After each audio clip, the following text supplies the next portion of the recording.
I'm going to share a little bit about methodology of training on an instrument with you this morning. This is my piece Sardo Elite with the Kettlewell frictionless mouthpiece by DeSalle. A lot of players think, oh, I'm going to, I'll spend half an hour playing songs today and that's my practice.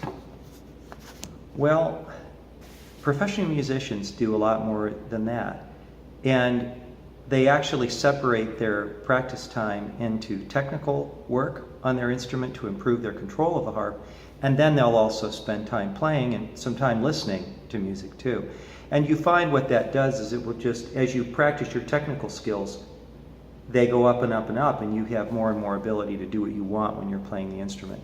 Now, showing you this stack here and this stack here, combined, it's that thick, okay? Every one of those cards is a technical exercise, something that I work on. As an example, one of them might be like articulation to new note hole positions.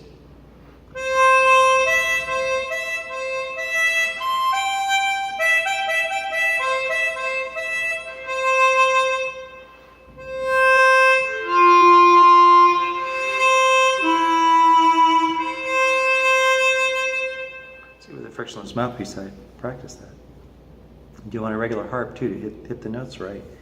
So that might be one technical exercise. Another one might be to control vibrato in a very minute manner.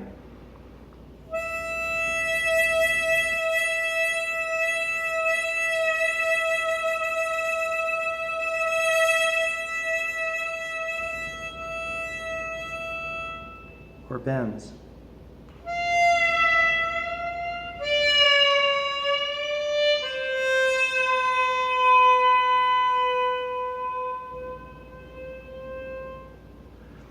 Now, you'll notice I have a microphone here. I set up the harp exactly how I perform with it when I practice, so that that is constant at all times. If I use a mic and I play, and I hold that mic. If this is the instrument I'm going to perform on, this is what I practice on. So I try and keep those things constant. So there are many different things you could work on with your harp as technical skills. Certainly, one of them that's very important is the quality of tone. There's a difference between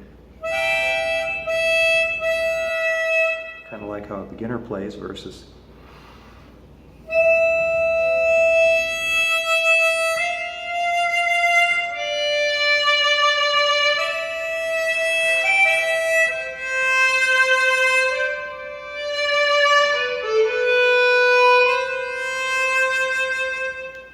so just the creation of pretty sound. But these aren't songs. Those are just technical exercises. Another one would be, really huge jumps.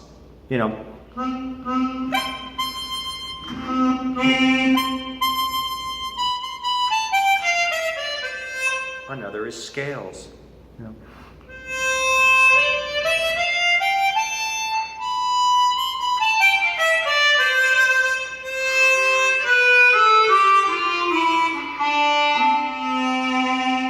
All over the whole instrument. Those are technical exercises. So you'll want to think through what kind of technical exercises you want to do. Put them on index cards, and every day, 15, 20 minutes on just technical exercises. So your skills on the harp are being developed, which I really see is a little different from actually playing music, where you're reading the music, or you're doing it by ear, where you're playing a particular song, where you bring all that technical capability to hand to get where you want to go. So that's the recommendation, is to develop a form of study for your own music where you are playing music. You probably know a lot about that. But the other one is to continue to develop those technical skills. And a professional oboe player or a professional flautist or a pianist, they're going to be working on the technical capabilities on their instrument every single day. And that's a good lesson that we can learn from. Understand that we don't have the depth of musicology and training programs in colleges as a rule that other instruments have. And, you know, it's not a band instrument. It's not in an orchestra as a rule. So we need to learn from those orchestral instruments what methodologies we can employ to be better musicians. So I thought you'd get a kick out of this, and I hope that you'll actually do it. Go grab some index cards, a pen, and write down a few things you could do. And maybe a good one would be vibrato, you know, bends, you know, a bend, of course. You're very familiar with that.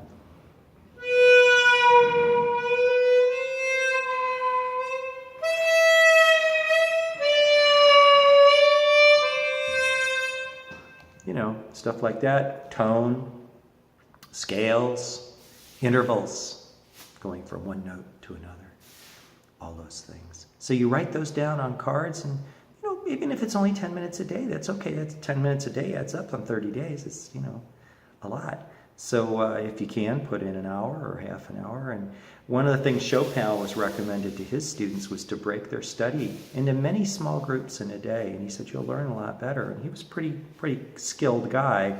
You know, is still revered as, I think, the top pianist of all time. So cut your practice sessions into shorter ones, and you'll find you get better results too. I try to crack mine into 6 a day, somewhere around there. I don't count them, but I take a break and then come back and try something an hour later. I had an interesting experience with piano yesterday where I was just having a devil of a time with decorative notes from the Baroque era, and it just wasn't happening. And I really got, you just kind of, so I set it aside for 2 hours and came back, and it came. You know, so that's another thing too, is you might be struggling with something and you walk away, and when you come back, you'll get it.